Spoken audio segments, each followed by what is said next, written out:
Tuvimos un congreso hermoso, habían 200 jóvenes más o menos, habían 10 matrimonios, inédito en un congreso de universitarios, 10 matrimonios, 10 bebés, algunos recién nacidos como nuestra hijita, y otro también el hijo del coordinador de Providencia, que Adrián y Carla, que lleva ya creo que 2 meses cumplió, o va a cumplir ahora, y fue algo bien especial todo lo que vivimos. Hubo testimonios muy lindos, muchos jóvenes que confesaban ahí abiertamente sus problemas de salud mental, muchos de ellos visitando psiquiatras. Para ellos no es un tema, ¿sí? Antes era como un tema bien tabú hablar de esto, pero para ellos saben sus diagnósticos, ¿sí? Lo hablan abiertamente muchos de ellos. Y en la célula que me tocó a mí estar eran jóvenes como, más o menos eran 8 o 10 jóvenes, y me tocó escuchar cosas muy fuertes de que lo que ellos estaban viviendo y cómo Dios también los está liberando. También fue un tiempo de confesión, de contar cosas bien profundas. Muchos jóvenes luchan con la pornografía, muchos a todo nivel, personas que llevan 10 años en la iglesia, jóvenes que están recién. Ellos confiesan, algunos de ellos confiesan que es una adicción. Entonces nosotros como coordinadores nos vimos en la necesidad de hablar. Tuvimos como un congreso paralelo.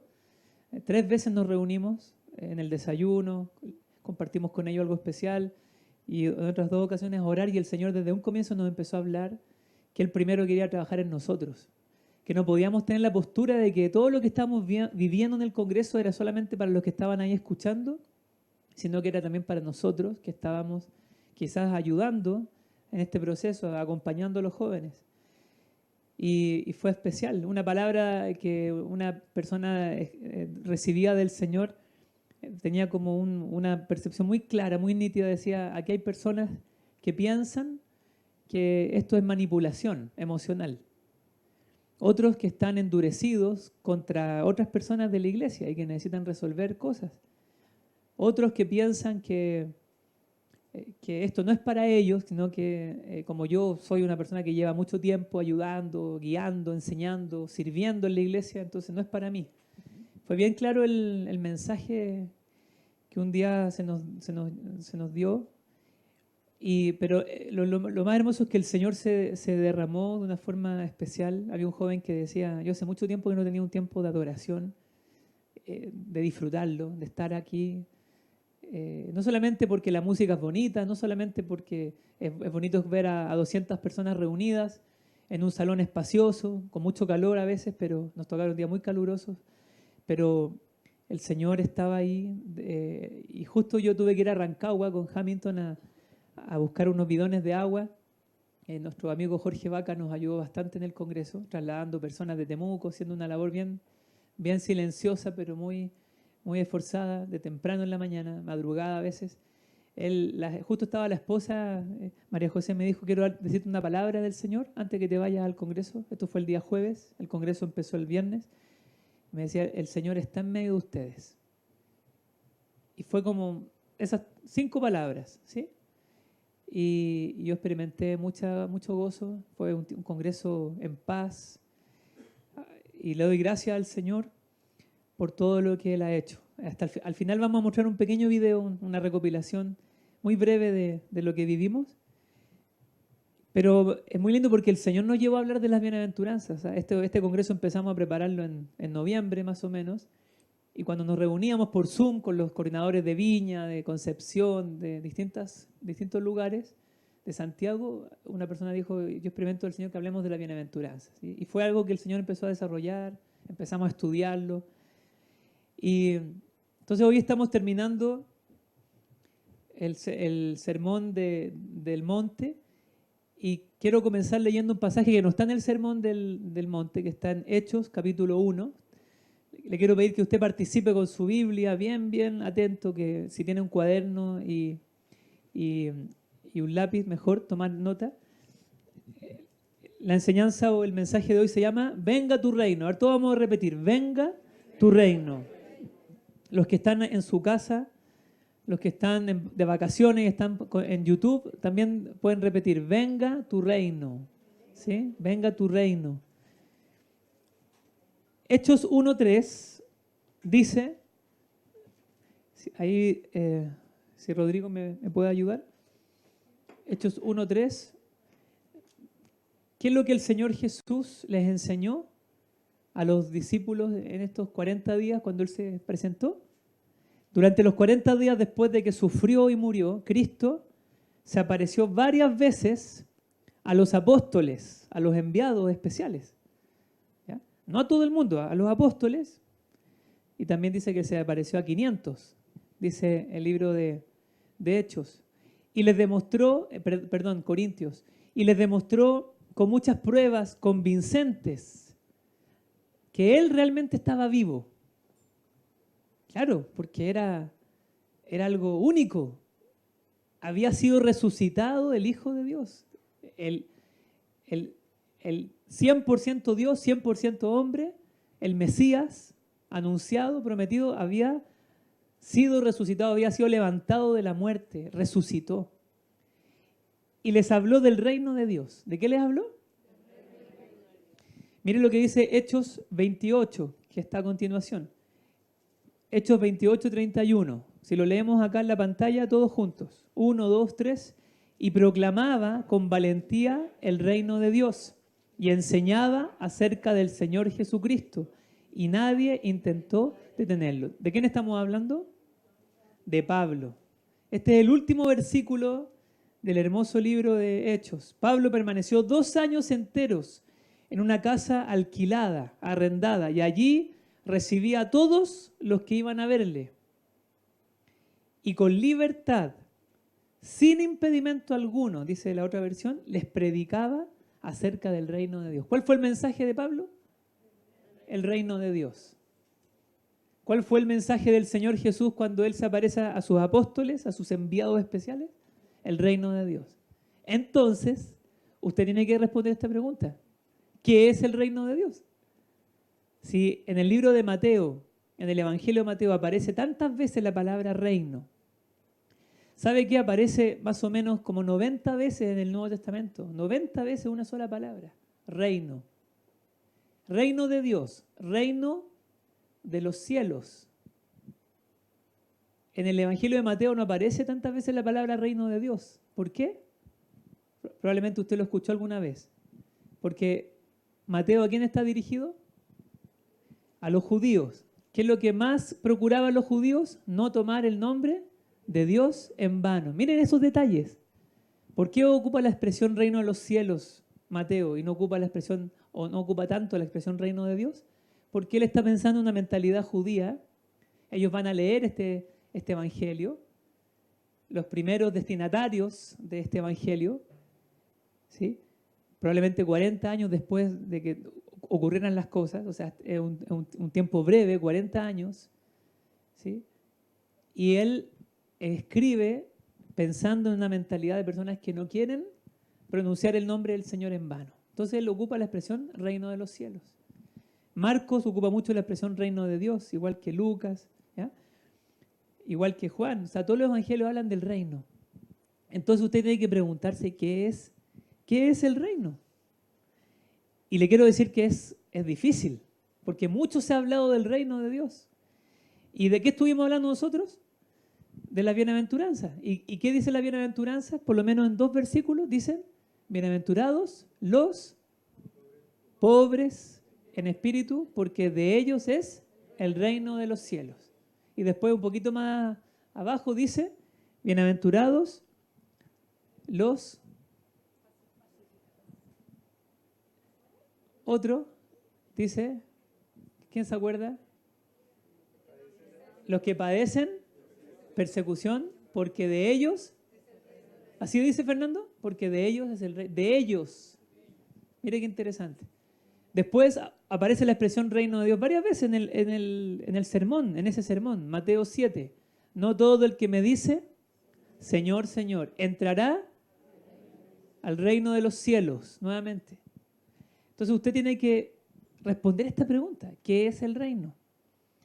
Y yo le voy a decir que no es tan fácil responderla. Pero sí le puedo decir 3 cosas que van a aparecer acá adelante para que usted las pueda ver. Primero, es el concepto más profundo, más poderoso y más unificador de la historia, ¿sí? No hay un concepto más profundo, más poderoso y más unificador en toda la historia que este. Segundo, es la visión por la que, aquí arriba, una visión que proporciona al creyente un llamado y un propósito superior a él. Y tercero, es la visión por la que Jesús trabajó, vivió, sufrió y murió. ¿Cuál fue el mensaje de Jesús? El primer mensaje, en Mateo 4, justo un poquito antes del sermón. Arrepiéntanse. ¿Por qué? Porque el reino de los cielos se ha acercado. Arrepiéntanse porque el reino de los cielos se ha acercado. Solamente en Jesús se une la persona y el reino. Él es el rey. Aunque él en un momento dice el reino de mi Padre, pero yo y el Padre uno somos, o sea, son personas distintas, pero hay una unidad perfecta. ¿Sí? Él glorifica al Padre, el Padre lo glorifica a Él. Es la visión por la que Jesús trabajó, vivió, sufrió y murió.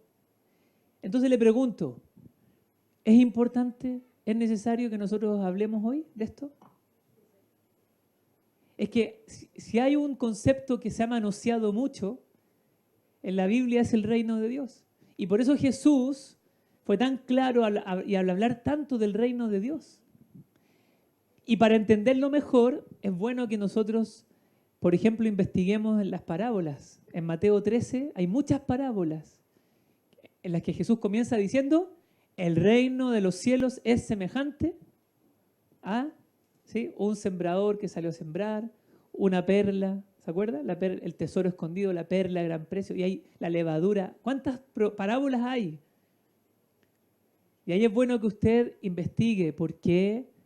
Ahora no tenemos el tiempo para hacer eso, quizás podríamos dedicar muchas otras semanas a hablar de esto, porque es muy profundo. Mateo 13, usted encuentra, si no me equivoco, ¿sí me pueden ayudar? Mateo 13 están las parábolas, ¿ya? Entre otras. Entonces, en un reino, pero vamos a tratar de entender algunas cosas. Usted tiene que estar muy atento. En un reino hay un rey, hay súbditos, ¿qué más hay? Perdóneme, quiero hacerle una... Por eso el Rodrigo me miraba así, me miraba medio raro, así como que te falta algo, parece. Si usted va en el metro, gracias Rodrigo, si usted va en el metro y de repente una persona, usted anda en el metro, ¿no? Yo no ando casi nunca y le voy a contar lo que me pasó el otro día. Le he contado poco, a Olgen no le conté, pero le he contado Salí porque estaba recién nacida nuestra hija María Inés. ¿Quieren escuchar esta historia, no? Estaban recién nacida nuestra hijita y estaba mi suegra en su reunión de damas, un día miércoles en la mañana por Zoom, y yo salí con los dos niños, con los mayores. Salimos a andar en metro, obviamente nunca se habían subido al metro porque, ¿sí?, por toda la situación que hemos estado viviendo. Y me subí con Elías. Él llevó su scooter y la Miquela iban montada en el coche. Entonces yo quería ir a un lugar donde ellos pudieran ver la superficie, que es un poco fome estar en el subterráneo. Y no conocía la línea 6, no, la de aquí cerquita de Inés de Suárez, no la conocíamos, entonces y me di cuenta, empecé a hablar con una señora, le dije, ¿usted sabe si en algún momento aquí esta línea sube a la superficie? Me dijo, no, tienes que devolverte a Ñuble, y ahí en Ñuble salir a la línea 5, obviamente yo conocía esa línea. Y bueno, estábamos por ahí por Biobío, por el sector Franklin, se ríen aquí. Y yo le hablo a esta señora, ella me cuenta, entonces le damos una moneda a una persona que estaba cantando y me demoro en todo en sacar a los dos niños y saco a Miquela, la saco y la dejo en el andén y toma a Elías y se me cierra la puerta. ¿Sí? Entonces yo coloco mi espalda y se detiene la puerta y se devuelve. Y otra persona me dice, no, no, no, no haga eso, porque yo iba a tomar a Elías para sacarlo. Esas puertas dobles, que son doble seguridad, son bien... Y sin conductor, porque no había... En esa línea no hay conductor. Entonces, bueno, Miquela se quedó ahí en el andén mirando y justo esta señora con la que yo había hablado con su hija me dice, yo te la cuido. Me dice, anda y devuélvete. ¿Sí? Como diciendo, obviamente eso es lo que yo tenía que hacer, eso no iba a hacer otra cosa. Mi papá tampoco sabía en esta historia, solamente solamente la conocía mi suegra. Y le conté a mi suegra para que no, probablemente si me está viendo ahora, mi suegro, no sé si la sabía, se está enterando ahora mi suegro. Pero bueno, entonces yo en un momento le dijo, Elías, oremos, hijo. Señor, cuida a Miquela. Yo me sentía tremendamente culpable, frustrado, pero ya milagrosamente decidí no darle más vuelta a la culpa y traté de llamar a un guardia. Apenas llegamos a la otra estación, no había ningún guardia. Llamé, traté de comunicarme por un citófono para avisar y me contestaron un citófono que había. Y me contestaron, yo le expliqué lo que había pasado y ahí no me entendieron mucho, pero después captó qué es lo que había pasado. Entonces la idea era que le avisaran a algún guardia de la otra estación que yo iba a ir corriendo a buscar a mi hija, que no sé, ¿sí? Como para que estuvieran pendientes del coche, de la niña con el coche. Y yo llamo a Domingo Vázquez, porque él trabaja en el metro, porque no veía ningún guardia, entonces lo llamé, no me contestó porque estaba después me contó que estaba en el dentista, así que la culpa es de Daniel García. No me contestó Domingo. Y yo, en ese momento, y se demora el metro en venir, entonces yo, señor, y el Elías estaba tranquilo, me decía, la Miquela, me decía, no, hijo, le decía, Miquela está en la otra estación, vamos a ir a buscarla. ¿Sí? Bueno, entonces yo corro y ahí estaba la señora y Miquela estaba con un cereal en la mano, ¿sí? Que no lo había abierto, iba mirando tranquilamente. Y yo le digo, muchas gracias. Me dice, te va a tocar, en otra ocasión te va a tocar tomarlo a los dos, no puedes soltarlo porque tienes que salir con los dos porque es muy rápido, me dice. Sí, tienes razón. Bueno, pude no sé si orar por ella o le entregué un folleto, le agradecí a ella, a su hija. Y claro, uno se pasa todos los rollos en su cabeza, ¿verdad? Que van a salir de ahí de la estación, estábamos en Biobío, no era, no era, no era, entonces yo estaba luchando en mi mente por confiar, ¿sí? Entonces, ya conté la historia, ¿sí? ¿Usted está atento? Entonces, usted está en el metro y usted está con su Biblia abierta. Y de repente una persona le dice, oiga, ¿usted es cristiano? Fernando, ¿tú eres cristiano?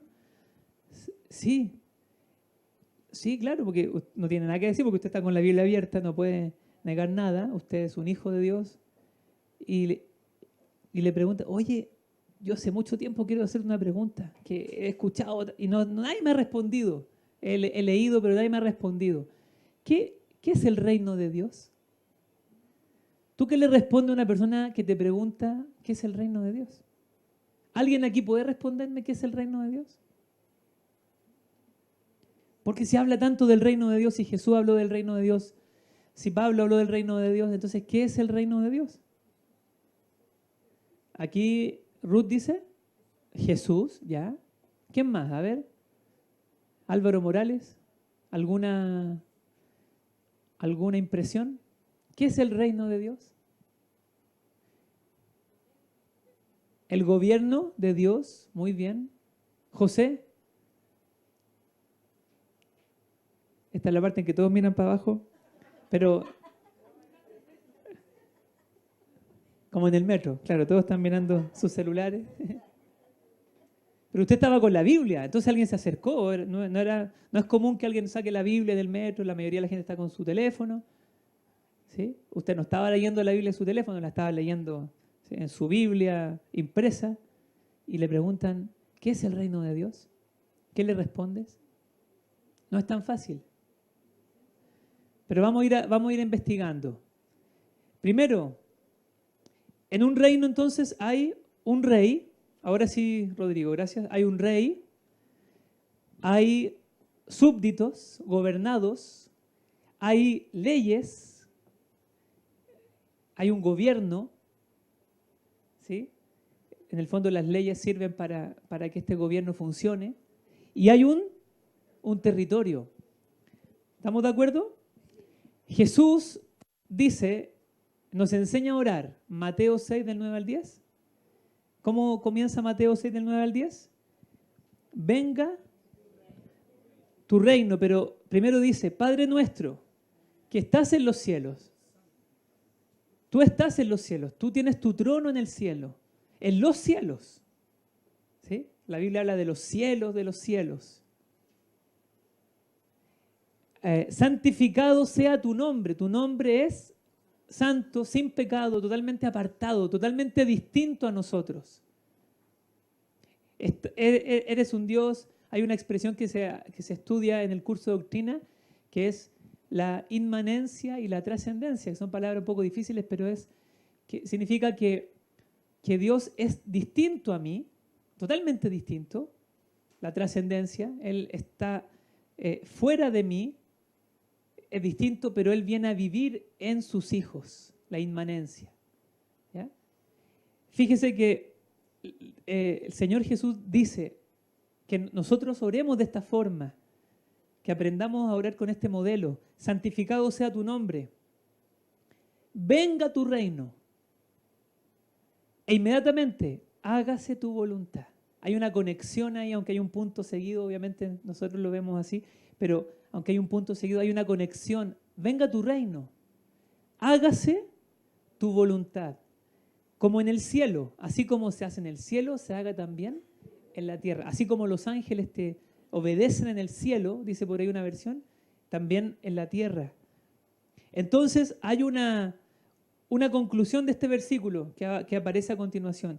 El reino de Dios existe donde se cumple su voluntad. El reino de Dios existe. Porque la gente dice, Señor, ¿por qué pasan estas cosas en Chile? ¿Por qué se han dado cuenta que todos los veranos hay catástrofes? ¿Se han dado cuenta de eso? Si usted se pone a pensar los últimos veranos, partiendo por el 2010, ¿sí? El terremoto, tsunami, siempre hay sucesos. Últimamente han sido los incendios, hace muchos años. Pero, y uno ve, claro, la gente es generosa, pero la gente se pregunta, ¿y dónde está el reino de Dios en todo esto? ¿Y dónde está Dios en todo esto? Es que el reino de Dios existe, el reino de Dios se va a manifestar donde se cumple su voluntad. Claramente hay un reino de las tinieblas y hay un reino de la luz, hay un choque. Algunos interpretan que por eso Jesús dice que el reino de los cielos sufre violencia. Esa es una interpretación. Hay un choque, hay una guerra. Y siempre ha habido oposición, pero otra interpretación de ese versículo que está en Mateo 11, que también está en Mateo, el contexto de Mateo es hablar del reino. Todo el tiempo Mateo está hablando del reino, del rey que viene, del Mesías, que es el hijo de David, prometido, Dios con nosotros. O sea, el propósito de Mateo es demostrar a los judíos que Jesús es el Mesías prometido conforme a las profecías. ¿Estamos de acuerdo? Entonces siempre aparece el concepto de reino, de rey, hijo de David. Entonces, Mateo escribe que el reino de los cielos, desde el tiempo de Juan el Bautista, sufre violencia. ¿Usted vio la violencia que experimentó Juan el Bautista? Entonces, algunos interpretan eso. Claro, tanto así que él fue encarcelado y fue decapitado, porque él valía la mitad del reino. Le pidieron, pide lo que quieras, hasta la mitad del reino. ¿Y qué pidió? La mamá de la bailarina, ¿sí o no? ¿Estoy bien? La cabeza de Juan el Bautista en un plato. ¿Sí? Esa petición no era cualquiera, era Juan el Bautista. Quien le llevaba al arrepentimiento, que le llamaba al arrepentimiento, que no le era lícito tomar a esa mujer porque no era su mujer. ¿Estamos de acuerdo? Un profeta. No ha habido otro profeta mayor que Juan el Bautista. ¿Por qué? No es por su carácter. Porque uno dice, pero Isaías, Jeremías, Mateo 11, vaya a Mateo 11 y usted va a encontrar ese versículo. La mayoría entiende que es porque Juan fue el cumplimiento del anuncio del Salvador. O sea, él fue el último que profetizó y el que vio al Mesías. Isaías no lo vio físicamente, Jeremías no lo vio, Zacarías, Malaquías, que profetiza acerca de este hombre. ¿Sí? ¿Me sigue? No hay otro como Juan el Bautista. Pero dice, el más pequeño en el reino de los cielos es mayor que Juan el Bautista. ¿Qué significa eso? No estamos hablando de carácter, estamos hablando de un privilegio. ¿Sí? Jocelyn, que nació de nuevo por la acción del Espíritu Santo y que ahora está siendo bendecida por la obra de Cristo en la cruz, es mayor que Juan el Bautista. ¿Sabías tú eso, Jocelyn? Tú eres mayor que Juan el Bautista. Eso es lo que está diciendo acá. Si somos hijos del reino, si estamos en el reino de Dios, somos mayores porque no... ¿En qué sentido? En que tenemos un privilegio mayor que Juan el Bautista. Nosotros podemos tomar los beneficios de la sangre de Cristo, de su muerte y su resurrección. Juan el Bautista no pudo. Él murió antes. ¿Sí? ¿Me doy a entender? No se ha levantado otro mayor que Juan el Bautista, pero el más pequeño en el reino de los cielos es mayor que Juan el Bautista. Parece como trabalengua, pero no es lo que Jesús está explicando. Jesús honra a Juan el Bautista. ¿Sí? Él lo honra. Usted va a los evangelios, lo honra. Y hay algo hermoso que ocurre acá. Dice que el reino existe donde se cumple su voluntad. Hoy estamos viendo caos, estamos viendo males, estamos viendo, ¿sí?, satanismo multiplicado, pero el reino de Dios sigue y el reino de Dios avanza en medio de la oscuridad. ¿Sí? Y eso probablemente también explica las parábolas cuando el Señor explica el reino de los cielos. Todo esto a usted le va a ayudar para que usted entienda mejor el Evangelio de Mateo. Y también para que lo enseñe. Y para que lo viva primero. ¿Ya? El reino de Dios refleja el plan original para la tierra y todos sus habitantes. Mire qué interesante esto. Cuando estamos hablando del reino de Dios, es el gobierno de Dios, es el diseño original de Dios. ¿Cómo fue al principio? ¿Había caos? No, había orden, había conexión directa. Adán y Eva hablaban, el Señor se paseaba en el jardín, había una unidad maravillosa, había armonía, hasta que entró el pecado. Cuando hablamos del reino de Dios, es el plan original. Dios gobernando, y Dios le delega al hombre la capacidad de gobernar. Le dice, tú vas a gobernar, a sojuzgar, a administrar. Entonces, ¿cuál es nuestro desafío hoy? Nuestro desafío es entender primero qué significa el reino de Dios y vivir para esta causa. Entregar nuestra vida por ver el plan glorioso de Dios realizado en la tierra como lo es en el cielo. Por eso entonces quizás Jesús dice, busquen primero el reino de Dios. Busquen esta causa, que esta sea la causa de su vida. Busquen vivir por ver el glorioso plan de Dios restaurado en la tierra. ¿Sí? Así como es en el cielo, que el cielo gobierne, que el cielo gobierne. Como en el libro de Daniel. Daniel fue un hombre que vivió en un momento oscuro, donde había idolatría, paganismo, de todo. ¿Sí? Cultos idolátricos, pero tremendos, todos los dioses que vivían, que rondaban en el imperio babilónico y luego en el imperio medo-persa. Pero Daniel ahí fue fiel y Daniel vio el gobierno de Dios. ¿Qué le dice Daniel a Nabucodonosor?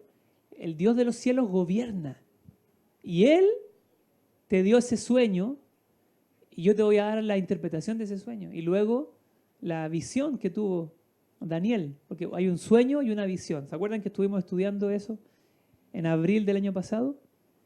El cielo gobierna. Entonces, ¿cuál es el anhelo que usted debe desarrollar? Que Dios gobierne nuevamente. Y cuando Dios gobierna, o sea, Dios siempre ha gobernado. Lo que pasa es que en este mundo hay un Dios, con minúscula. Hay un príncipe. Y Dios en su soberanía ha permitido que sea así. ¿Estamos de acuerdo? Pero el reino de Dios sigue vigente y se sigue extendiendo. Y tienen que haber hijos del reino que trabajen. Y como dice el versículo, que me gusta mucho la interpretación, los violentos lo arrebatan. ¿Qué significa los violentos lo arrebatan? Dice, aquellos que estaban listos para la venida del rey respondieron con fuerza al anuncio y forzaron cada uno de sus músculos para entrar en él. Esta es una interpretación de un autor, de un comentario bíblico, MacDonald. Dice, son esas personas que se esforzaron, que entendieron la importancia y saben que es difícil, pero sabiendo que es un regalo, que no es lo que estoy diciendo, no es contradictorio a que es un regalo, porque nadie puede entrar al reino de Dios por sus méritos, nadie puede nacer de nuevo por sus méritos. ¿Qué se necesita para entrar al reino de los cielos? Nacer de nuevo, o mejor dicho, ser nacido de nuevo, porque yo no puedo planificar mi nacimiento. ¿Usted, Jairo, planificó su nacimiento? Usted dijo, yo quiero nacer en el mes de mayo, ¿sí? En tal familia. Usted no planificó su nacimiento. Dios a usted lo hace nacer espiritualmente. Dios produce en usted el arrepentimiento. La fe es un don de Dios también. Entonces, se necesita nacer de nuevo para entrar al reino de Dios. Se necesita una justicia superior a lo de los fariseos para entrar al reino de Dios, pero esa justicia, como explicábamos hace un tiempo, no la puedo obtener yo. Dios me abre la puerta, yo entro al reino, pero ¿qué dice Mateo 7? Que la puerta es estrecha, que el camino es angosto y que hay que esforzarse. No quiere decir que yo me lo voy a ganar, pero hay una lucha continua. Y los violentos lo arrebatan. Los violentos escucharon el mensaje, estaban preparados para entrar y se esforzaron, ¿sí? Recibieron el regalo y con fuerza respondieron a este anuncio y entraron por la puerta angosta, por la puerta estrecha. Caminaron por el camino angosto. ¿Usted quiere ser de ellos? Entonces, por eso decimos que nuestro desafío es vivir para esta causa, entregar nuestra vida por ver el plan glorioso de Dios realizado en la tierra como lo es en el cielo. Y entonces usted empieza a ver milagros, ¿sí? Empieza a ver milagros porque es el reino de Dios el que está aquí, como dice Jesús. ¿Qué sucedería en tu vida si obedeces plenamente su voluntad? Porque estamos hablando del reino, estamos hablando de la voluntad de Dios, el plan de Dios, la voluntad de Dios son términos sinónimos. ¿Qué sucedería en tu vida? Piensa un momento. Piensa un momento si quieres comentarlo o escribirlo, pero ¿qué pasaría en tu vida si tú obedeces y si yo obedezco plenamente la voluntad de Dios? ¿Cómo serían nuestras vidas? Totalmente. Y esto es lo que Jesús está enseñando en el Sermón del Reino. Así es como ustedes viven, así es como viven los hijos de Dios. Entonces es como una forma de verme yo reflejado. O sea, la ropa que Dios me colocó son las bienaventuranzas que hemos estado tratando. Así se viste un hijo de Dios. Un hijo de Dios es pobre en espíritu, es humilde, reconoce siempre su necesidad. Es como un niño, ¿sí? Hay una conexión muy linda entre el niño y el pobre en espíritu. El hijo y el ciudadano del reino, ¿cómo vive? Vive manso, no menso, manso. Vive con hambre y sed de justicia. ¿Cómo vive? Vive con misericordia, es compasivo. Eso se nota. Es la ropa. De hecho, la gente lo nota, lo ve. Es el cuadro que el Señor pintó, ¿sí? Si el Señor fuera artista, o yo creo que el Señor sí es artista, el Señor pintó un cuadro hermoso y esas son las bienaventuranzas. Eso aparece en el manual que usted recibió probablemente mucho acá el año, creo que el 2017, cuando estuvimos en Semana Santa, cuando estuvimos estudiando las bienaventuranzas. ¿Se acuerdan? ¿Se acuerda del pollo, Mati, Mili, Paper? ¿Se acuerdan, no? Los pobres, los que lloran, los mansos, los que tienen hambre y sed de justicia. Acuérdese del pollo, Mati, Mili, Paper, para que no se le olvide cómo aprenderse cada una de los enunciados de las bienaventuranzas. ¿Es realmente posible instaurar el reino de Dios en la tierra? Es una pregunta. ¿Es posible? ¿Qué creen ustedes? Levanten la mano, ¿quién cree que sí es posible instaurar el reino de Dios en la tierra? Le quiero contar que con la muerte y la resurrección del Señor Jesús, el reino de Dios se hizo una realidad presente, aquí, ahora. Porque ya vino. Pero, como dice aquí en la pantalla, está por venir. Hay una combinación hermosa acá. Ya vino, pero también está por venir. Repita conmigo, ya vino y está por venir. ¿Es contradictorio esto? Yo le voy a explicar por qué no. Miren lo que dice Mateo 12, 28. Le vamos a pedir para que sea lo más interactivo. Papá, ¿tú me puedes ayudar a que Jairo lea ahí con el micrófono? Mateo 12, 28. Ponga mucha atención. Va a estar aquí en la pantalla también. Pero si yo expulso los demonios por el Espíritu de Dios, entonces el reino de Dios ha llegado a ustedes. Gracias, Jairo. A ver, analice este versículo. También está en Mateo 12, 28. ¿Qué es lo que está diciendo Jesús? Si yo expulso a los demonios, si yo echo fuera a los demonios por el Espíritu de Dios, porque el Espíritu de Dios me ha ungido, me ha llenado, como también Jesús lo anunció, ¿se acuerdan? El Espíritu del Señor está sobre mí. Entonces el reino de Dios ha llegado. ¿Eso es presente o es futuro?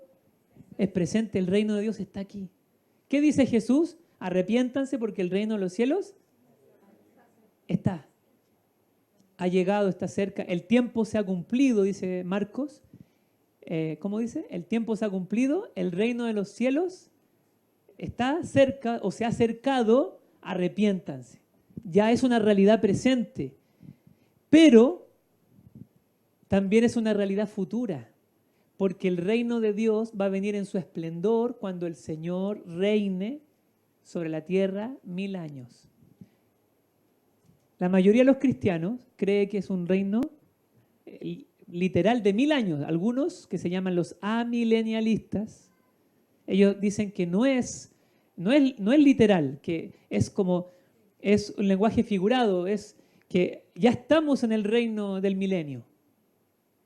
Eso creen algunos cristianos, igual que usted, igual que yo. Tienen esa percepción, ¿sí?, de lo que es el milenio. Pero lo más lógico es que si el Señor ocupa tanto la expresión en el Apocalipsis de 1000 años, lo repite tantas veces, y el Señor con los números no está jugando, no está ocupando un lenguaje figurado, metafórico, alegórico, está hablando de algo literal, ¿sí? Lo que aprendimos en la profecía, ¿se acuerda? Las 70 semanas, ¿ya?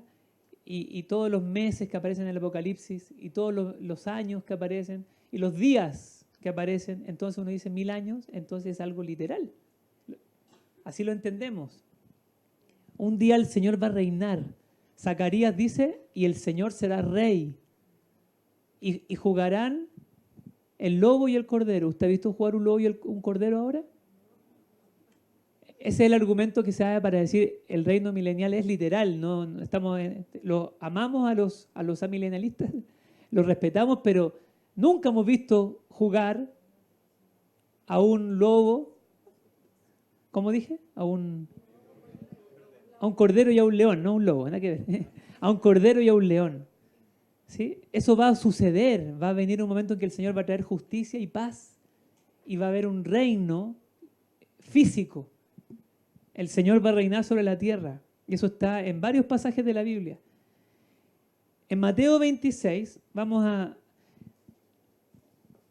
fíjense, ya está, avanza en medio de la oscuridad, pero va a llegar un momento que va a ser total, va a estar en todo su esplendor. Porque hoy en día todavía vemos los males, consecuencias del pecado. Todavía vemos enfermedad, pero va a llegar un momento en que no va a haber enfermedad. ¿Ya? Todavía no vemos la justicia completamente, la justicia de Dios manifestada en la tierra. Va a llegar un momento en que va a ser una justicia completamente manifestada, perfecta. Por eso decimos, ya está, avanza en medio de la oscuridad, en medio de los incendios, en medio de los terremotos, en medio de las catástrofes, en medio de la inmoralidad que vemos, en medio de la perversión que vemos. El reino de Dios sigue avanzando y Dios nos está despertando a nosotros. Y va a llegar un momento que se va a manifestar plenamente. Por eso Mateo 26, 29 dice, Mateo 26, 29, les digo que desde ahora no beberé más de este fruto de la vid hasta aquel día cuando lo beba nuevo con ustedes en el reino de mi Padre. ¿Qué está hablando acá? ¿Presente o futuro? Vuelvo a leerlo. ¿Es presente o futuro? Hasta aquel día cuando lo beba nuevo con ustedes en el reino de mi Padre. Está hablando de lo que va a suceder a futuro. El reino ya está acá, pero el reino se va a manifestar en el futuro. Es una visión futurista. Ahora, muchas veces se habla de entrar al reino de Dios. ¿Sí? Juan capítulo 3, para entrar al reino de Dios hay que nacer de nuevo. ¿Sí? Para entrar al reino de Dios hay que ser como niños, ¿se acuerdan?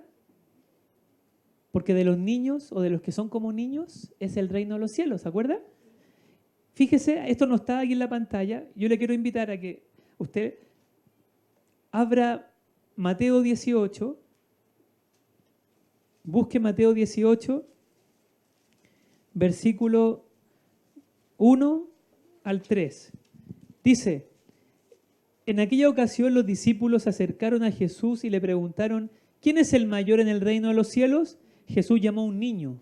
El Señor era muy didáctico, pedagógico. Llama a un niño, lo puso en medio de ellos y dijo, os aseguro que si no cambiáis, dice esta versión, dice, si no os volvéis, dice otra versión. ¿Cómo dice la de ustedes? Si no os volvéis.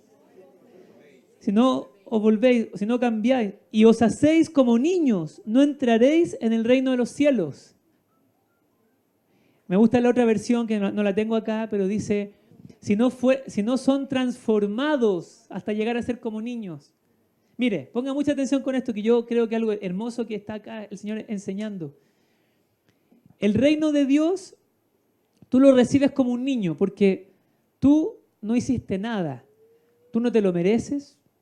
Un niño simplemente, ¿qué hace un niño? Un niño recibe alimentación, un niño es mudado, un niño duerme, no está pendiente de pagar cuentas. ¿Sí? Muchos quisieran ser como niños, ¿verdad? Estar ahí todo el tiempo como niños, como bebés recién nacidos.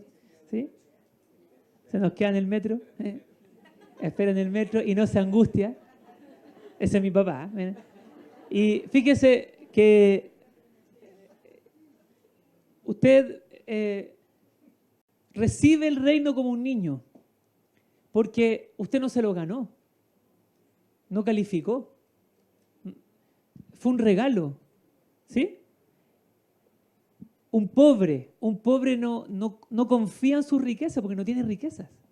Un pobre, ¿cómo va a confiar en lo que tiene si no tiene nada?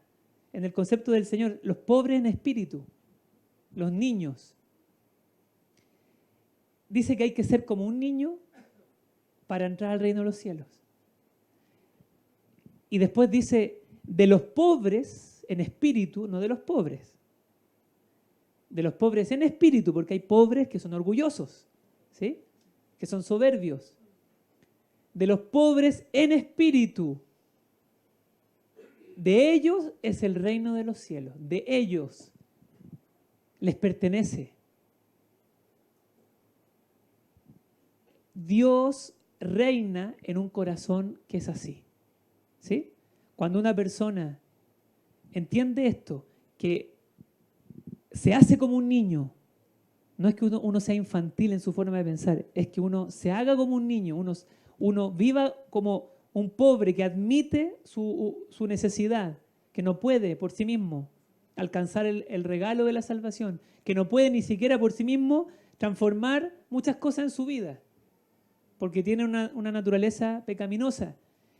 Yo admito mi condición, mi pobreza, recibo el reino de Dios, entro al reino de Dios porque es un regalo, lo recibo así, confiando no en mi riqueza, no en mi capacidad.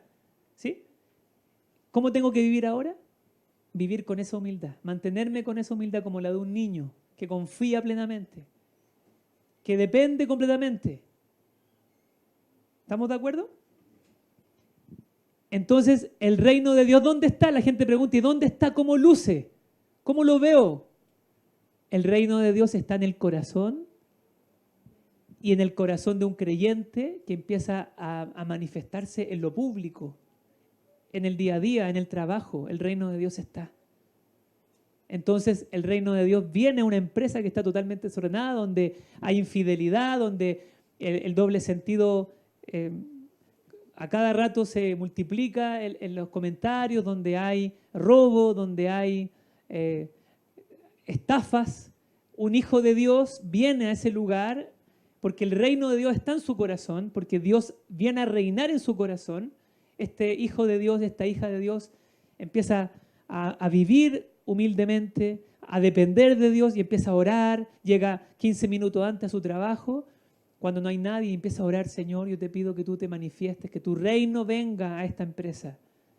Y empiezan a ocurrir cosas. ¿Qué sucedió en Colombia? ¿Se acuerdan del video de Transformaciones? ¿Así se llama, Olger? Transformaciones, el de Cali, cuando la iglesia en Colombia, en Cali, se unió y cayó el cartel de Cali. ¿Se acuerdan? Que ahí la gente se reunió en el Estadio Pascual Guerrero y hacían vigilias. En las noches clamaban al Señor y empezó a manifestarse el reino de Dios, porque la gente clama, porque Dios es fiel a su promesa. Pero ¿por qué en otros lugares no sucede eso? Porque hay gente que no es obediente también. Uno puede decir, ser simplista y decir, no, pero es que Dios permitió eso. Claro que hay muchas cosas que Dios permite, pero lo que Él quiere realmente, ¿qué es? Que la gente clame, que se arrepientan y que empiecen a orar. Y empezó un avivamiento, una manifestación poderosa, y cayó el cartel de Cali. Y eso está registrado, usted lo busca en YouTube, busque el video Transformaciones. Creo que son como cuatro ciudades distintas. Hay una de África, ¿verdad? Hay una de México y de Guatemala. Creo que una ciudad que era muy próspera, que salían Almolonga, que salían unos zapallos así como...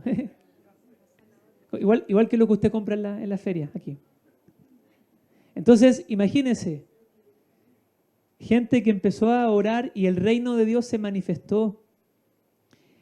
Para terminar, hay una frase hermosa. Hay una conexión entre los niños y los pobres, lo dije. ¿Qué dice Mateo 5, el sermón del reino? Bienaventurados los pobres en espíritu, porque de ellos es el reino de los cielos. ¿Cómo tengo que vivir yo? Vivir como yo recibí el reino.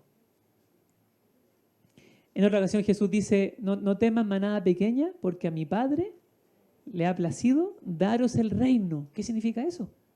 ¿Ve que usted tiene que estudiarlo? Decirle, Señor, revélame esto. ¿Qué significa? Que yo puedo vivir en el reino. Es el tesoro de gran precio, es la perla de gran precio, perdón, es el tesoro escondido. Usted tiene que luchar por el reino de Dios. Y hay una frase que fue muy común en el tiempo de los reformadores. ¿Sí? Probablemente Martín Lutero, Calvino y todos los reformadores. Y esta frase en el latín es coram Deo. Repita conmigo, coram Deo. ¿Qué significa? Una traducción podría ser en presencia de la faz de Dios. Yo estoy ante Dios. Para cada uno de los cristianos de esa generación, que no fue fácil, porque ellos fueron perseguidos también, toda la vida, cada momento, se vivía ante el rostro de Dios. Mira qué interesante. bajo su autoridad y para su gloria. Vamos a repetir. Ante el rostro de Dios, bajo su autoridad y para su gloria. Y ahí cobra mucho sentido cuando leemos en Corintios que dice que el reino de Dios es justicia, paz y gozo en el Espíritu Santo. Así vive un hijo en el reino de Dios. Así debemos vivir todos los días, estas personas. Y hay una historia muy linda de una mujer que ella cocinaba, estaba dedicada a su familia, pero ella tenía afuera de su cocina la siguiente inscripción. Dice, aquí se celebran cultos de adoración 3 veces al día. ¿Por qué? Porque ella cuando cocinaba estaba adorando a Dios. Mire qué interesante. Desayuno, almuerzo y cena. ¿Sí? No es que ella se dedicara solamente a cocinar. Estamos hablando de que ella, su vida, su cotidianidad, ella entendía que adoraba a Dios. Eso es coram deo. ¿Ya? Y esa foto aparecía ahí en internet. ¿Sí? Que se está lavando la loza, coram deo. Que nos cuesta a nosotros eso, ¿verdad? Nosotros separamos mucho lo espiritual de lo secular. No, es que eso es secular. Yo no voy a lavar la loza, eso es secular. Eso es no entender nada. ¿Sí? Se ríen algunos. Separamos de hecho, nosotros mismos ocupamos el lenguaje. Esa música es secular. ¿Has escuchado? Es mundana. Es del mundo. Tú soy del mundo. No te pesco, no te escucho. El Señor no piensa así. Él vino a rescatar lo que se había perdido y en Él no hay separación entre lo secular y lo espiritual. Todo es parte del reino de Dios. O sea, Dios quiere gobernar ahí en el lugar más tóxico, en el lugar más feo, en el lugar más inmundo. Dios quiere manifestar su reino. Como lo hemos visto, personas que han sido rescatadas de la calle. He escuchado un caso de una persona que fue rescatada de la calle, que hoy en día es un pastor y llegan muchas personas a su casa. Un joven contaba eso en el Congreso, que Dios usó a una persona a través de este tío que muchas veces ha vivido ahí para darle una palabra a este joven que es de nuestra iglesia. Una joven de otra iglesia, lo llamó por teléfono y decía, el Señor está triste contigo. Y él estaba mal, estaba haciendo algo indebido. Y Dios le habló a través de esta joven. Pero ¿cómo conoció a esta joven? Por su tío. ¿Quién es su tío? Un hombre que fue rescatado de la calle y que hoy en día sirve a Dios ayudando a otras personas. O sea, Dios se manifiesta en esta situación. Colosenses 3:17 dice que todo lo que hagamos, lo hagamos para el Señor. ¿Ya? Y vamos a orar. Entonces, meditando en la pregunta que va a aparecer ahí a continuación. ¿Tenemos este amplio entendimiento del reino de Dios en la tierra? ¿Realmente yo lo entiendo? ¿Entiendo el reino de Dios así? Porque puede parecer que el reino de Dios es como un concepto, ¿sí? Como muy elevado, que inalcanzable, un castillo. No, el reino de Dios es Dios reinando. Las bienaventuranzas son la ropa, el carácter de un hijo del reino. Todo está girando en torno al reino en el Evangelio de Mateo. Yo le voy a enviar un video a los coordinadores de la Casa Central, a cada uno de los que dirigen algún ministerio o grupo, para que ustedes se lo puedan reenviar. Un video que explica el Evangelio de Mateo en poquitas palabras, ¿ya? Y va a entender usted cómo Jesús es superior a Moisés, porque los judíos, ¿cuál era su héroe? Moisés, ¿sí? Moshe. ¿Quién era su héroe? Nosotros decimos, ¿cómo se llaman nuestras calles acá en Santiago? Libertador Bernardo Higgins. Si tú hablas con un judío, un israelita, un israelí hoy en día, cuando ellos hablan de su antepasado, ¿de quién hablan? De Moisés, de Abraham. Nosotros hablamos de Arturo Prat, pero ellos hablan ¿de quién? Aquí los venezolanos hablan de Simón Bolívar. ¿De quién más hablan los venezolanos? Andrés Bello, claro, el codificador, el que redactó nuestro código civil, Andrés Bello. hay calles aquí, usted conoce, ¿verdad? Universidad Andrés Bello. Pero ellos hablan ¿de quién?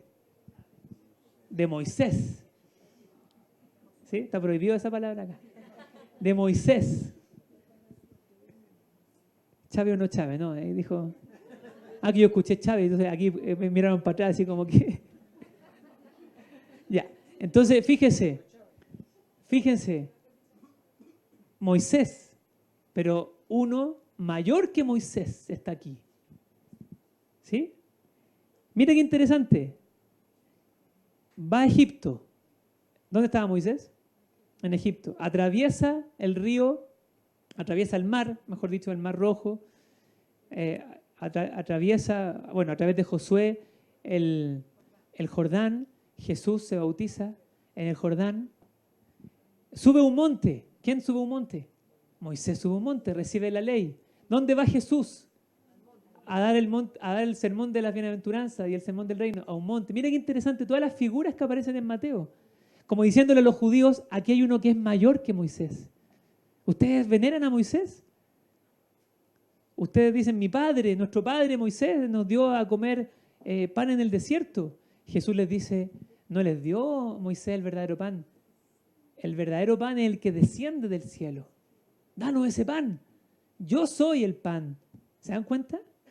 Cómo uno debe entender la Biblia en su contexto para entender por qué hay tantas frases que se repiten y para que usted también las viva. Porque usted puede decir, pero yo no soy judío. ¿Por qué me explica esto?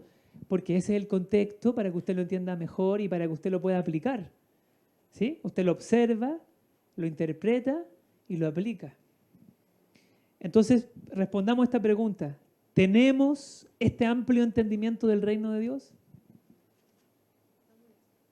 ¿Queremos que el reino de Dios avance? ¿Usted va a ser de los violentos?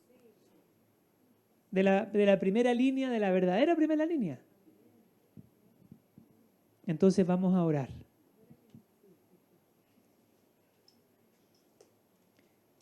Aquí está la primera línea, la más dicharachera. Aquí. ¿Qué vamos a hacer, Olger, aquí con esta? Aquí está la marquesina, aquí la... No, aquí los tres, muy bien portados. Aquí los dos. Los que están en YouTube y ven todo esto tienen que venir para que puedan entender mejor el contexto. Moisés murió y Jesús resucitó, permanece, claro, y no se ha encontrado la tumba de Moisés, ¿verdad? Y Moisés apareció con Elías. Sí, mira qué interesante, todo eso está ahí en el Evangelio, Mateo, y los otros también, pero hay uno mayor que Moisés. Señor Jesús, gracias. Gracias por tu hermosa presencia en esta reunión. Gracias por poder alabarte. Y yo le voy a invitar a que usted se ponga de pie un momento y vamos a pedirle al Señor que Él nos hable, que Él nos despierte, que Él nos dé palabra. Pedimos, Señor, tu poderosa unción en medio nuestro. Pedimos, Espíritu Santo, porque estamos sedientos, porque a veces hemos estado apagados. Confesamos sinceramente nuestra condición y te pedimos, Señor, que tú vengas. Cuando decimos venga a tu reino, decir ven, Señor, ven, pero no solamente en el futuro, ven ahora, Señor, ven a reinar, ven a manifestar esos dones espirituales, ven a traer liberación, sanidad, discernimiento, Señor, y mayor pasión, porque muchas veces hemos estado faltos de pasión. Señor, perdona el pecado de tu iglesia que a veces se duerme, se distrae, se entretiene en muchas cosas y a veces nos sentimos mejores que los del mundo. Padre, perdónanos porque hemos juzgado. Perdónanos porque hemos hecho comentarios indebidos, que no te agradan, que no te honran. Señor, perdónanos porque no hemos tenido una actitud correcta, incluso aquí entre nosotros. Quizás hemos tenido envidias, comparaciones. En lo más profundo, en lo más íntimo de nuestra habitación, quizás hemos pensado mal, hemos pensado con orgullo, con altivez. Perdónanos, perdónanos, Dios. Señor, sana nuestra tierra. Adoremos al Señor, pero adorémosle con todo el corazón.